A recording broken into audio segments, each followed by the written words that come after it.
Hello guys, আপনাদের উদ্দেশ্যে আমি আজকে ভিডিও নিয়ে আসলাম। আপনারা সবাই কেমন আছেন? আশা করি ভালো আছেন। আমি অনেক ভালো আছি। তো আমার ভিডিওটা দেখছেন, সে লাইক কমেন্ট শেয়ারতে পাশে থাকবেন এবং কমেন্ট করে যাবেন। কসম আমি আপনাদেরকে আইডিতে যাই ঝড় পয়সা দিয়ে আসবো। এই এই কি বললি? তো গাইস, এখন তো শেষ। এই আল্লাহ দাঁড়া, হাফেজ। থাম, কি বললি? কসম কার কসম দিলি?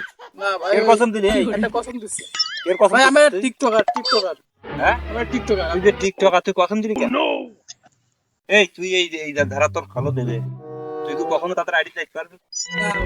মাথা দূরে একটা যাই ভাই, সত্যি কথা। মাঝে দুটো একটাই যাইস, আর সারা দেশের লোকের, সারা পৃথিবীর লোকের পছন্দে রাখিস। মাদুদের কসম, আল্লাহর কসম, তারপরে কত যত কসম আছে। না ভাই, তালি তালি তোর কি দিয়ে মারবো বল আমি? হ্যাঁ ভাই, আমাকে ভুলে গেছে, আমরা চলে যাচ্ছি। আমি আর কোনোদিন এরকম কথা বলবি? না। কখনো এরকম কথা যেন আর না শুনি। ঠিক আছে, যা।